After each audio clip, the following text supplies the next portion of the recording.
सुधीर एक जाना माना बहुत ही बड़ा व्यापारी है। उसे ना पैसों की कमी थी, ना ही शानो शौकत की कमी थी। फिर भी वो हमेशा परेशान ही दिखता था। हमेशा सबका अच्छा ही करता था। मदद के नाम से कोई भी उसके पास आए तो बिना कुछ कहे उनकी मदद करता था। ऐसे गांव वालों के पास भी अच्छा नाम कमा लेता है। फिर भी उसके चेहरे पर हंसी नहीं होती थी। इस बात की वजह किसी को भी पता नहीं थी। साहब जी, जो लोग चले गए हैं वो लौटकर नहीं आते हैं। फिर भी आप इतने दुखी क्यों रहते हो? अब तो खुशी रहना सीखो। परसों ही आपका जन्मदिन है। कम से कम उस दिन तो आपके चेहरे पर खुशी देखना चाहता हूँ मैं। मेरे पास एक लंबे समय से पीए का काम कर रहे हो मांगू तुम। मेरे दुख जाने वालों के लिए है ही, लेकिन वो सिर्फ मेरी पत्नी या बच्चे ही समझ रहे हो। किसी से भी कहने वाला दुख नहीं है।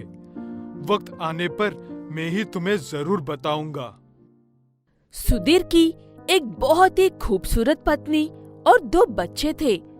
कितने पैसे होने पर भी क्या फायदा? उसकी पत्नी को जो बीमारी थी किस तरह के इलाज से भी कम नहीं हो सकती थी। उसे हर जगह लेकर फिरता है, हर तरह का इलाज करवाता है, बहुत पैसे भी खर्च करता है। लाख कोशिशों के बावजूद भी वो अपनी पत्नी को नहीं बचा सकता है। वो एक संक्रामक रोग होने की वजह से हमेशा माँ के साथ रहने वाले बच्चों को भी वो बीमारी लग जाती है और पत्नी के मरने के 3 महीने बाद ही उसके बच्चे भी मर जाते हैं। ये सब होकर 5 साल गुजर चुके हैं। सर, आज नए प्रोजेक्ट शुरू करने जा रहे हैं। उसे किसके नाम से शुरू करें? आपकी पत्नी के नाम से या बच्चों के नाम से? अब से कोई भी नया प्रोजेक्ट शुरू करो तो उसे सिर्फ किशोर या कार्तिक के नाम से ही शुरू करो। इसमें कोई बदलाव नहीं होनी चाहिए।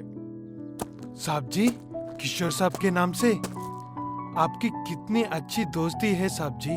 अभी भी साहब को इस कंपनी का ओनर ही समझ रहे हो।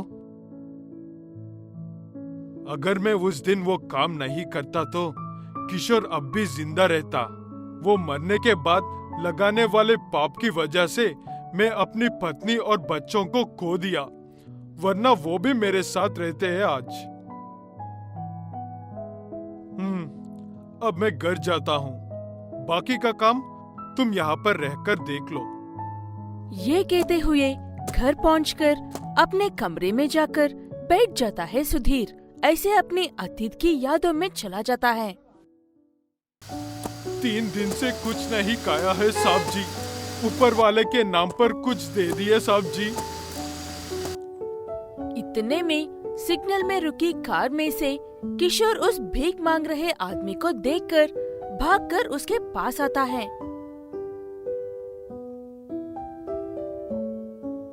रे सुधीर, ये क्या हाल बना रखा है अपना? ऐसी सड़क पर भीख क्यों मांग रहे हो? किशोर, ये तुम ही हो ना? हाँ, तुम ही हो। हाँ, ये मैं ही हूँ, तुम्हारा बचपन का दोस्त किशोर। वो सब छोड़ो, लेकिन तुम्हारा साथ ऐसा कैसे हुआ? मैंने तुम्हारे बारे में गांव में काफी सुना है। बहुत बड़े बड़े व्यापार कर रहे हो, बहुत कमा चुके हो, राजा की तरह जिंदगी गुजार रहे हो। इसीलिए मैंने सब कुछ बेचकर शहर में व्यापार करने के लिए आया था, लेकिन सब नुकसान में चला गया। कहीं पर भी जाकर कौन सा काम करना चाहता तो कोई भी नहीं दे रहा है। मेरे पास दूसरा रास्ता नहीं था, इसीलिए परिवार को पालने के लिए ये सब कर रहा हूँ। वो बातें सुनकर काफी दुख होता है किशोर को। उसके बाद मैं किसी अनजान व्यक्ति को ही तकलीफ में नहीं देख सकता हूँ। तो तुम मेरा बचपन का दोस्त है, मैं तुम्हें ऐसा कैसे छोड़ सकता हूँ? चलो, मेरी ही कंपनी में तुम्हें अच्छी नौकरी देता हूँ। ये कहते हुए सुधीर को अपने साथ लेकर जाता है किशोर। ऐसे किशोर की कंपनी में ज्वाइन होता है सुधीर। लेकिन सुधीर अपनी गंदी सोच की वजह से। इतनी सारी पैसे, इतनी बड़ी कंपनी, इतना सब कैसे कमाया होगा किशोर ने? कुछ भी करके, कैसे भी करके मुझे ही इस सारी दौलत की एकलौत मालिक बनना होगा। ये कहते हुए अच्छे इंसान की तरह नाटक करते हुए सारे मुनाफे और नुकसान के बारे में जान लेता है। ऐसे कुछ दिनों बाद सुधीर, मुझे एक अर्जेंट का काम से मुंबई जाना है और तुम्हारी भाभी भी मेरे साथ आने की जिद कर रही है, इसीलिए कार्तिक को भी साथ में लेकर जाना होगा। हम सब ऐसे ही एक हफ्ते वहाँ रुक के आते हैं, क्या कहते हो? मुझे क्यों पूछ रहे हो? ये सारी कंपनी ही तुम्हारी है, जो दिल करे वो करो। जब तक मैं लौटकर ना आऊंगा तब तक तुम्हें ही इस कंपनी को संभालना होगा। कुछ ही दिनों में मैं तुम्हें बहुत कुछ सिखा लिया है, इसीलिए तुम्हारे भरोसे से छोड़कर जा रहा हूँ। जरूर दोस्त, तुम खुशी से जाकर आओ। यहाँ के सारे काम मैं संभाल लूंगा ना। अब ये कंपनी मेरी ही है, समझ लो। वो बातें सुनकर किशोर खुश होकर वहाँ से चला जाता है। लेकिन काफी दिनों से सुधीर ऐसे ही किसी मौके का इंतजार कर रहा था। ये बात समझ नहीं पाता किशोर को। ऐसे जा रहे किशोर और उसके परिवार को एक्सीडेंट करवा के मार देता है सुधीर। कुछ दिनों बाद ये बात उसको पता चलती है और वहाँ पर सब सुधीर की नौटंकी देखकर सब उसकी को मैनेजर बनाने की ख्वाहिश करते हैं। आप ही को हमारे दूसरे मालिक बनना चाहिए साहब जी। हम सब आपकी अच्छाई के बारे में जानते हैं। आप किशोर साहब का दूसरा रूप हो। आप ही को मैनेजर बनना चाहिए। ऐसे वो उस कंपनी को अपने नाम करवा लेता है। ऐसे मैनेजर बनते ही कुछ ही दिनों बाद उसकी पत्नी और बच्चों की मौत होने की वजह से सुधीर को उसकी गलती दिन रात आंखों के सामने घूमती हुई नजर आती है। मदद करने वाले दोस्तों को धोखा देने पर ऐसा होता है, ये बात हकीकत में महसूस करता है सुधीर को। इसीलिए तब से अपने परिवार को खोने के दुख से ज्यादा उसे अपने दोस्त के सारे परिवार को हाथों से खत्म करने का दुख ज्यादा सता रहा था।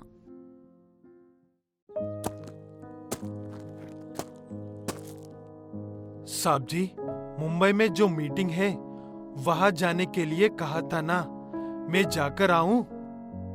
मंगू की आवाज सुनकर सुधीर अतीत की यादों से बाहर आता है। ठीक है मंगू, उस गांव में जाने के लिए मैं अभी तक काबिल नहीं हूँ। तुम उस मीटिंग में जाकर आओ। मंगू मीटिंग के लिए चला जाता है और अगले दिन शाम तक लौट कर आता है। साहब जी, जल्दी से यहाँ पर आइए। इस लड़के को देखिए, पहचाना कौन है?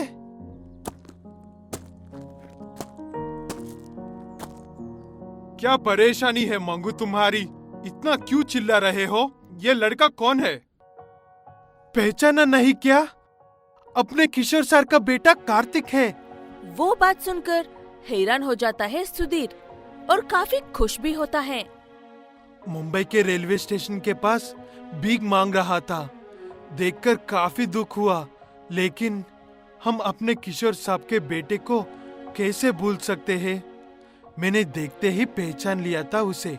पहले पेट भर खाना खिलाकर, नई कपड़े पहनकर यहाँ पर लेकर आ गया। तुम भी उस एक्सीडेंट में मर जाना चाहिए था। तुम कैसे बच गए बेटा? मेरी खिलौना कार से बाहर गिर गया था। मैं वही लेने के लिए उतरकर बाहर गया था। तभी हमारी रुकी कार को एक बड़ी सी कार ने आकर टकरा कर मार दी अंकल जी। मैं काफी देर तक वही बैठा रहा था। उसके कुछ देर बाद मुझे काफी भूख लग रही थी, इसीलिए मैं सड़क पर आ गया और वहाँ से स्टेशन पर भीख मांगने लगा। ऐसे ही इतने साल गुजर गए। रोते हुए ये सारी बात बताता है कार्तिक। उसकी बातें सुनते ही एकदम से उसे गले से लगाकर उससे माफी मांगने लगता है सुधीर। मुझे माफ कर दो बेटा कार्तिक। तुमने इतने साल जो मुसीबत उठाया है वो मेरे वजह से हुआ है। तुम्हारे माँ बाप मरने की वजह भी मैं ही हूँ। पैसों के लालच में मैंने ऐसा किया है। इतने दिनों से मेरे दिल को सुकून नहीं था। सुख दुख और मेरे सारे परिवार को खो दिया मैंने। तुम्हें देखने के बाद मैं जिंदा हुआ हूँ बेटा। मेरी गलतियों के लिए मैंने अपने परिवार को खो दिया है। अब इस कंपनी के असली मालिक तुम ही हो। मैं तुम्हारा असली पिता तो नहीं हूँ, लेकिन मैं तुम्हें अपने सगे बेटे की तरह रखूंगा बेटा। ये कहते हुए जो कुछ भी हुआ था वो सारी बात मंगू और कार्तिक को कहकर दुखी होता है सुधीर। ऐसे माफी मांग रहे सुधीर को देखकर कुछ कह नहीं पाता कार्तिक, इसीलिए उसे माफ कर देता है। ऐसे अगले दिन सुधीर का जन्मदिन बहुत धूमधाम से होता है। एक अरसे से शांत बैठे सुधीर को हंसते हुए मुस्कुराते हुए देखकर मंगू भी काफी खुश होता है। तब से सुधीर और कार्तिक सगे बाप बेटों की तरह मिलकर एक साथ व्यापार संभालते हैं।